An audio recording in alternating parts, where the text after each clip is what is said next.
Well, if that intro doesn't get you fired up at the start of the year, I don't know what will. How are you, Donal? Good, Brian. How are things? Great, thanks. Great. I'll say hello to everybody before we introduce our guest today, Donal O'Donoghue. So yeah, hello and welcome to our first Work Well live webinar of 2022. So if it's your first time joining, the goal of our Work Well webinars is to promote and share ideas and advice that can support in improving our own well-being, but also the well-being of our colleagues and the wider work environment. So the live webinars are just one part of the Work Well community. We also have a podcast, that's the Work Well podcast. We have blogs, we have a private forum, and we have an online education hub called the Work Well Institute. And it's all curated through our free weekly Work Well newsletter. So if you go to workwellireland.ie, you can sign up to the mailing list for free. So now on to our webinar today. So Donal O'Donoghue, President of Employment and Recruitment Federation and Managing Director at Sanderson. I'm not sure. I think we're not saying Happy New Year anymore. I'm not sure. I don't believe. But how are you, Donal? I'm good. We said it yesterday, so that was good.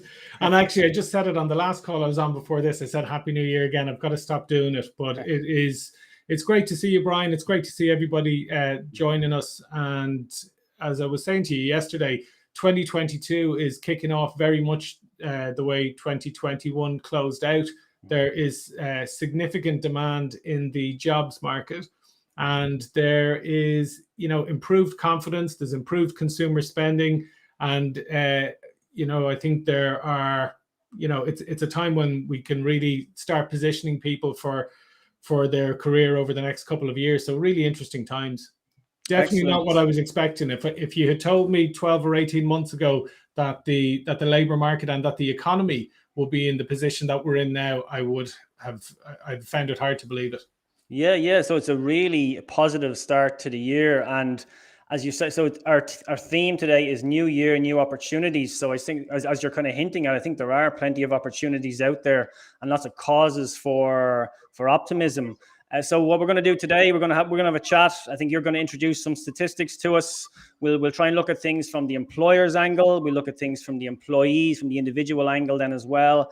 And there's people joining us. So for any questions, if anyone has any questions, no matter what channel you're tuning in on, if you're on LinkedIn, we're on YouTube as well, and Facebook, no matter what channel you're tuning in on, if you comment in the comment section, we should be able to see your comment and your question. So please do keep this interactive. Ask us a question. Let us know where you're tuning in from as well. I think Adrian's getting stuck in there already. Happy New Year to you, Adrian. Yeah, and absolutely. Hopefully we'll all be able to meet up again soon. So Donal, let's to kick off, and maybe you're kind of touching on it already, but tell us, what is the landscape like as we enter 2022 in the jobs market? We're hearing a lot about the Great Resignation. Is that fact? Is that fiction? Are we past it? Are we in the middle of it? Is it still on the way? Bring us up to speed. Yeah, so we started to hear, the end of last year, we started to hear about the Great Resignation, and that came from Microsoft's 2021 Work Trend Index, where they looked and assessed that 41% of the workforce were planning to quit their jobs or to resign in the near future. And when we look at the data closer to home, 42% of Irish people are planning to resign in the next 12 months. Now, that's a huge amount of churn. So you've got to look at what are the reasons behind that. Now, some of it is pent-up demand. There's a natural rate of attrition that happens in organizations year on year. And when something like a pandemic or an economic downturn hits, there is an element of better the devil you know, and hanging on to a role if you're in a permanent job, if you're fortunate enough to be in a permanent job. But then I think the other thing that happened is that the pandemic gave people, I suppose, more time to stop and reflect and to really think about their careers and what they were hoping to get from their jobs. And the other thing I think that was a bit of a driving force in this pressure cooker that has developed is that there seemed to be in some organizations a disconnect maybe between employer and employee in terms of what the new world of work would look like, what the hybrid working pattern would look like, whether the approach to hybrid working was going to be delivered in a command and control style and dictated by the leadership, or whether it was done in a consultative manner. So I think there's a lot of different factors that came into play, but I think that the fact that we're going to face unprecedented levels of employee churn, I think that's fact. And so did you say 42%? 42% of Irish people Yeah. are planning to leave this year. So if you look at that, I suppose the number one factor you've got to think of from an employer's perspective is, if you know that there's a likelihood that potentially 42% of your team could churn, well, what are you going to do about it? And what contingency plans are you putting in place? What, if you're going to anticipate attrition, what mitigating factors can you put in place? And I think that organizations need to really start engaging with some good kind of employee surveys, employee satisfaction surveys, and increasing the level of communication to really understand what are the factors and what are the levers that are influencing churn and what can be done about it. Because I think we all know that there's significant skills shortage across all areas of the labor market. And those vacant positions will be slower to fill this year than in the last 10 or 15 years. Yeah, I mean, 42% is a significant adjustment for any team or any organization, I would imagine. What have we learned, or what have you seen over the past 18 months, 24 months? So what organizations are doing well, would you say, in terms of attrition numbers versus those that are not doing so well? You mentioned the disconnect there. Are there any kind of patterns emerging? Yeah, and it's interesting that it's not when we look at it, we're not looking at it on a sector by sector basis, or we're not looking at it on a professional discipline basis. It's coming down to leadership and leadership style, and it's coming down to culture. It's coming down to, what the level of communication in an organization is. And one of the challenges that's been quite difficult from a management or a leadership perspective, now that many organizations are working remotely, is that the level of communication sometimes has dropped. I think we're hearing anecdotally from people that people are on a lot of back-to-back video calls all day, but maybe the level of interaction with your manager or with your director or the owner of the business might be reduced. And I think that's the challenge, to make sure those level of communications are kept up. So what can employers do? Well, there's a number of things. When we're getting into offer situations, when we're about to hire, we are encouraging organizations to almost make their best offer first, not to do the traditional thing of coming out with an offer and a little bit of horse trading to try to get to a certain place, because candidates have more choice in this matter. So one of the things that we're seeing is that by the time a candidate is getting to offer stage, it's seldom that they only have one offer. There's sometimes two offers on the table, or even three offers on the table within a period of a week or two when somebody's actively on the job market. So we're really encouraging employers to keep processes moving, not to delay feedback to candidates after each round of an interview process, and to I suppose almost make the best offer first, and to really qualify the candidate's requirements from a compensation and benefits perspective, to make sure that there's really good transparency about working patterns. And it's not enough to just say, we're hybrid working, 2 days in the office, 3 days remote, or 3 days in the office, 2 days remote. Candidates are really keen to understand who makes the decision on days in, what are the reasons for going into an office, for example. And I think that kind of transparency and that collaborative approach are really important. And then I think the other thing that we've got to think about is varying the resourcing models.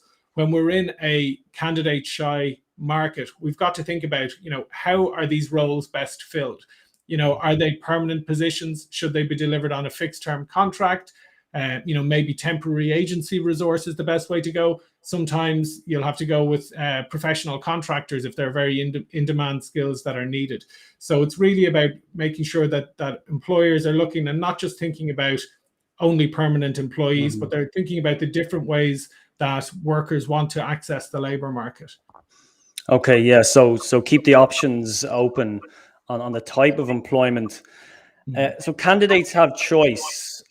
Is it fair to say then that the ball, the goalposts have shifted? Is the ball in the employees' court now, or the candidates' court when they're looking for employment? Are they the ones asking about looking for all the details up front. Is this remote? As you mentioned, who am I reporting into? Who makes that decision? Is well-being on the agenda? Are they asking these kind of questions at on an pre-interview stage? Is that what the market is like at the moment? Yeah, I wouldn't say that the ball is completely in the job seekers or in the candidates' court. Yes, the candidates have more choice, and yes, well-being is definitely on the agenda. When I'm thinking about well-being, I'm thinking about what's important to a candidate. It's about accessing meaningful work. It's about making sure that there's the ability to develop a career within an organization, and that transparency around what the working pattern is and how the contract of employment is actually delivered. I think that's very important. But there are plenty of benefits for the employer as well, because the employers that have got this right are now able to access very highly skilled or very well qualified people or experienced people that are maybe outside of their traditional catchment area. So it's not all in favor of the employee. There are benefits to organizations as well as to employees. And it's not just about the talent acquisition or the attraction or the recruitment stage. I think we really need to think about the whole employee life cycle. And some of the levers that are affecting retention are really down to learning and development, because I think having a plan to make sure that people are developing their careers within an organization is a really good retention strategy. And also talent mobility. You can solve a lot of the problems around that natural attrition phase by creating career paths within the organization for people that maybe want to develop in different ways. But that's where the regular meetings, the performance reviews, and that communication piece really need to happen to make sure, look, it's not just about doing the job today, it's about developing a career over a sustained period of time. And if organizations want to really retain people, that's got to be pretty high on the agenda as well.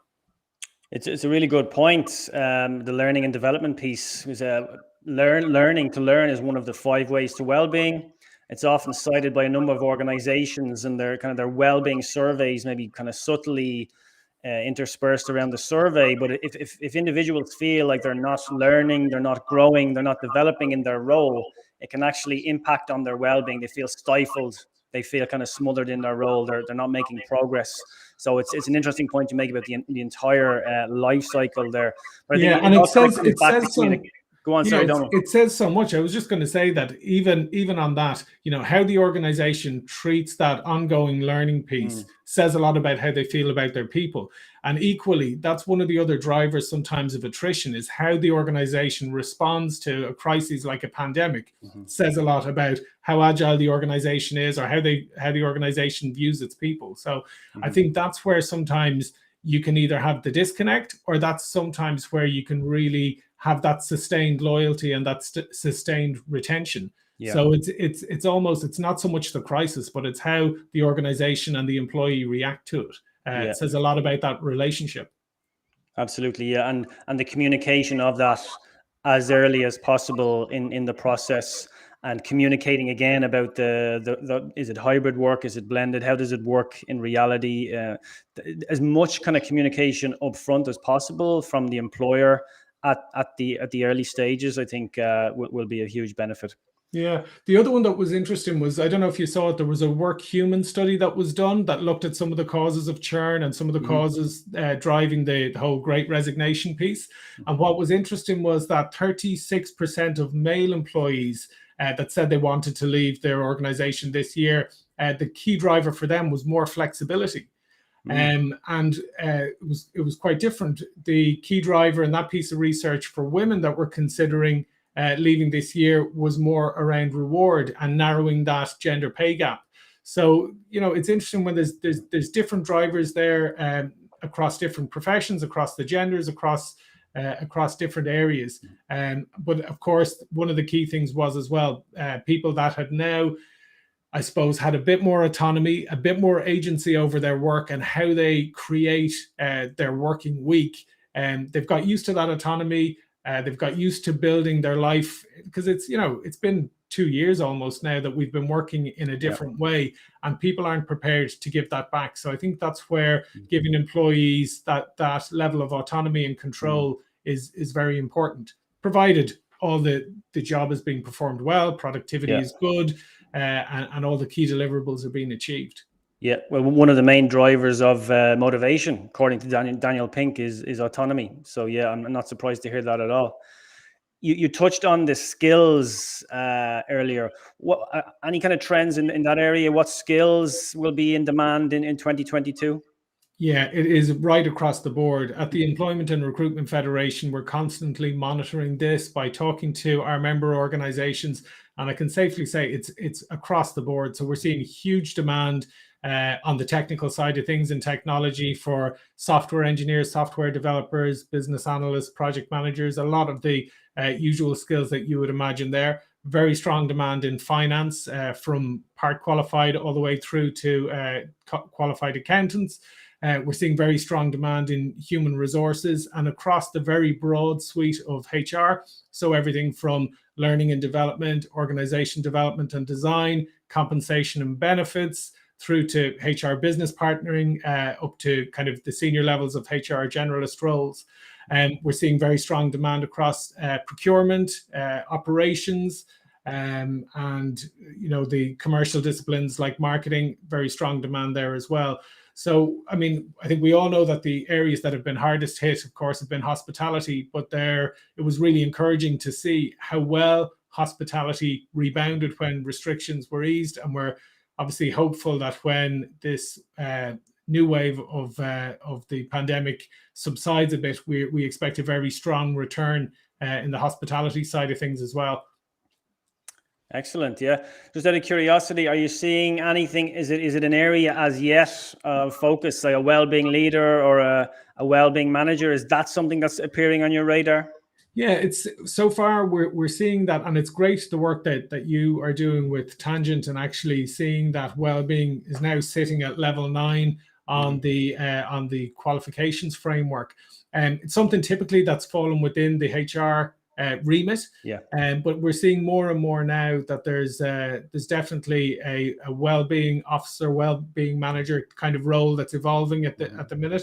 I've seen some chief well-being officer roles coming up as a new kind of discipline. So I'd imagine it's something that we're going to see more of, because I think that's probably one of the big learnings for the last 24 months. And that brings us quite nicely to what employees can do in the market at the moment, because we've talked about what employers need to do to mitigate the fact that we know there's going to be a level of churn.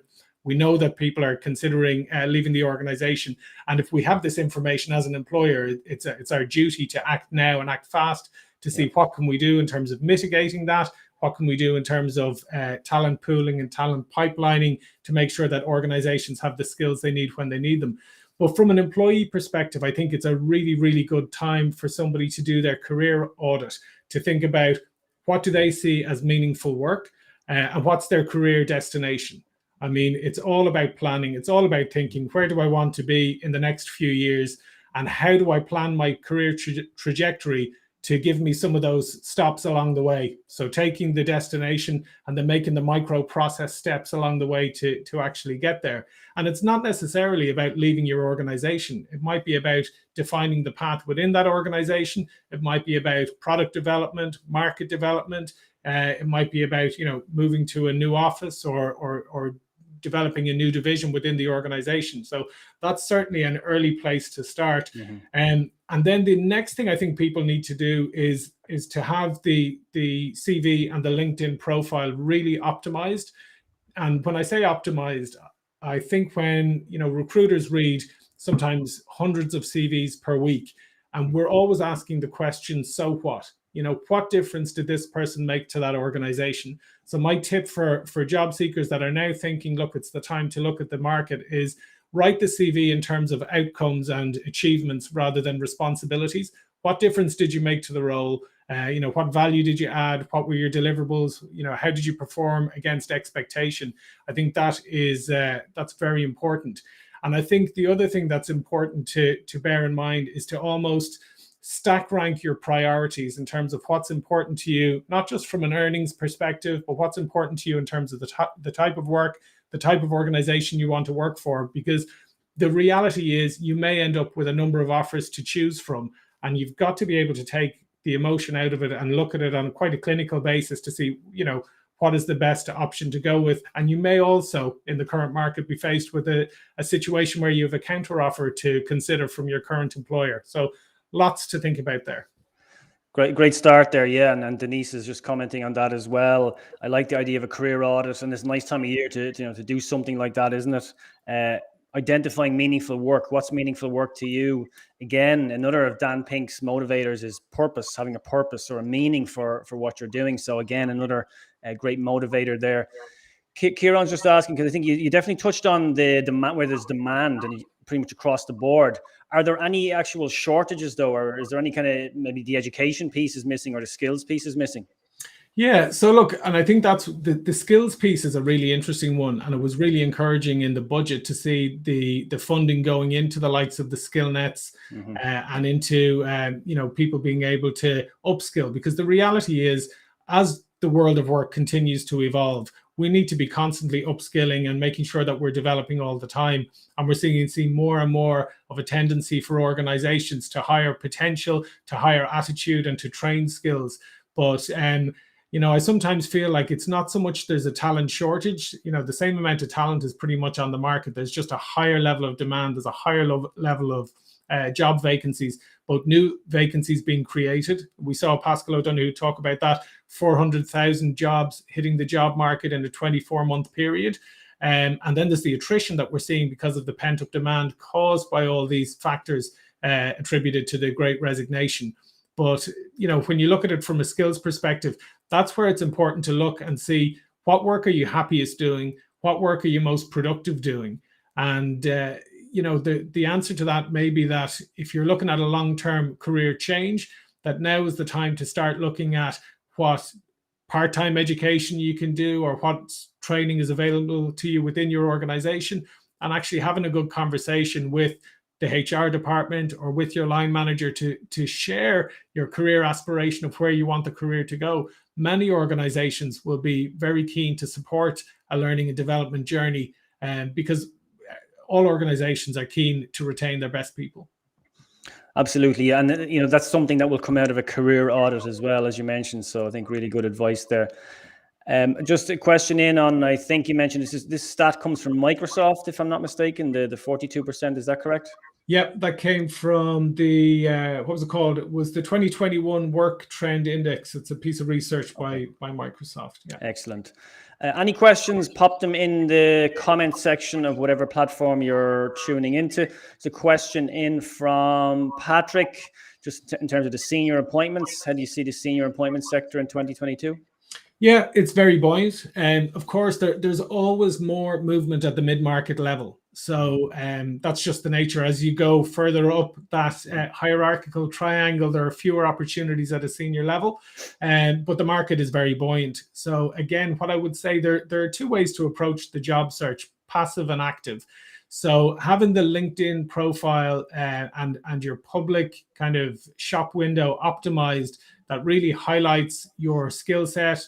For example, if we're talking about senior appointments in accountancy and finance, for example, having some of the, your key deliverables listed on your LinkedIn profile and on your CV are really important, because you're going to have two different ways to approach the jobs market. One is by looking at what vacancies are actively advertised across the different job boards, across LinkedIn, and having job alerts set up so that you're aware of something that is at the right level in the right sector and the right industry for you comes up, that you're able to make an application for it. But more and more now, as organizations are talent pooling and talent pipelining, having an optimized professional profile is going to allow those opportunities to come to you as well. So even if you're not actively looking at the moment, I think having that optimized is certainly important. Sure. Yeah. It takes time to build up, doesn't it? It just helps with building the brand, building the personal brand, just updating as you go. Is that where the market is these days? Is LinkedIn without a doubt number one? Is the CV, the old CV, is that still in use? You have mentioned it a few times. So is it LinkedIn plus a CV? No, I wouldn't say it's really a combination, and it varies sector by sector. Okay. And so I think the best way to approach it is, with a bit of everything. You certainly need a really well crafted CV that, as I said to you, talks about outcomes and achievements, because that's still the format that's used. If we're talking about the public sector, sometimes the CV is less relevant, where you'll have to fill out a standard application process, and you'll be stack ranked and marked against very set criteria. And sometimes that almost feels like a more level playing field for candidates sometimes. And then LinkedIn is vitally important. It's really important to make sure that, particularly for, to make yourself visible to recruiters who might be looking for your skill set, whether they're working for a recruitment company or whether they're working as a talent acquisition person directly reaching out to you on behalf of a corporate employer. You don't want those opportunities to pass you by. So a well-optimized LinkedIn profile that, I suppose, sets out your skill set and maybe gives an indication of where you would like to go is no harm as well. Very good. Yeah, great advice there. I heard an interesting statistic on the radio the other day. I think it was on Down to Business with Bobby Kerr. He had a guest on saying that 70% of open roles or new roles are actually not even advertised. So you're talking about 30% perhaps are on LinkedIn or they're shared publicly. So I'm assuming the other 70% it's internal, or it's through networks, it's through relationships. Is that something you've come across as well? Yeah, it's very hard to quantify and get analytics on roles that aren't advertised. But certainly there's still a good amount that happen by network and referrals. You'll see, and this is where it's important to have a relationship with some of the better or the more experienced recruiters in whatever sector that you are in, because you want to be top of mind. So if, for example, you're a marketing manager and you have a good relationship with a top marketing recruiter, if they're taking a brief from their client, you almost want them leaving that briefing meeting about a new role, and they're texting their top 3 candidates, or they're emailing their top 3 candidates straight away. So sometimes those positions won't hit the job boards, or they won't hit LinkedIn if a suitable shortlist is found straight away.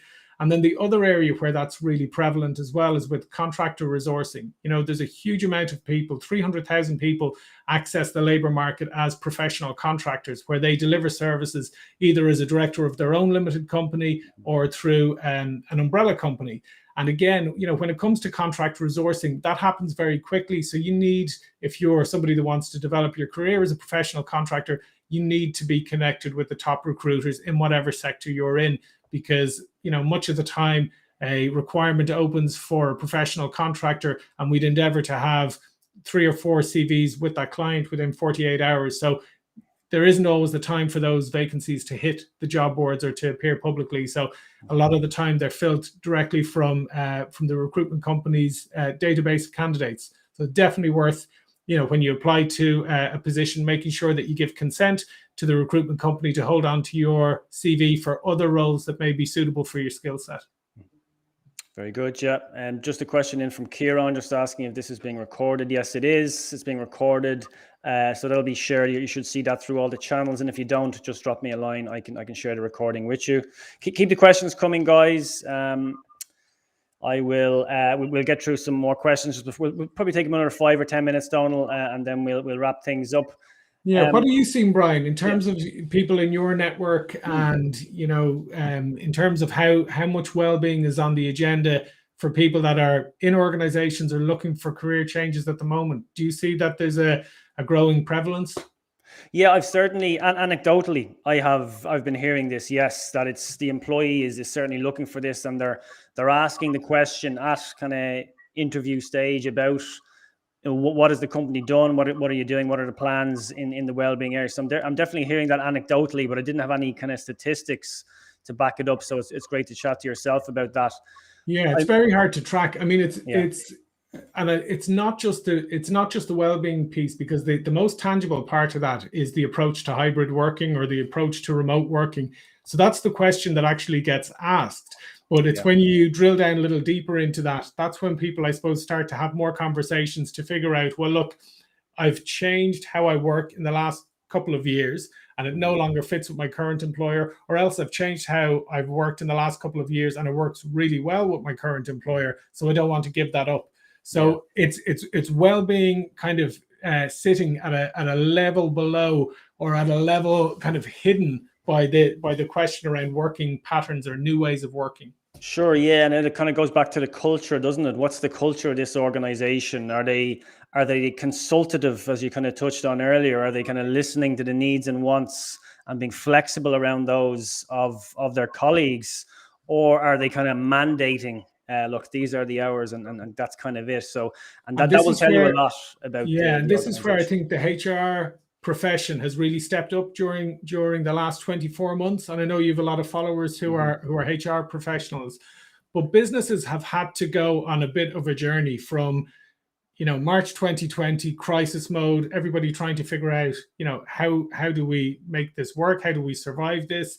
And through then the different phases of restrictions easing, companies thinking about, okay, it'd be great to get everybody back into the office, and then employees then having their voice. And I think the HR profession have taken leadership teams on a decent journey of development over the last 24 months. And I think many organizations look very different now to what they looked like 2 years ago. And I think that's a very positive thing. Absolutely, yeah. So I think lots of positives definitely to come out of this. Just in terms of the well-being roles, which kind of I asked you about.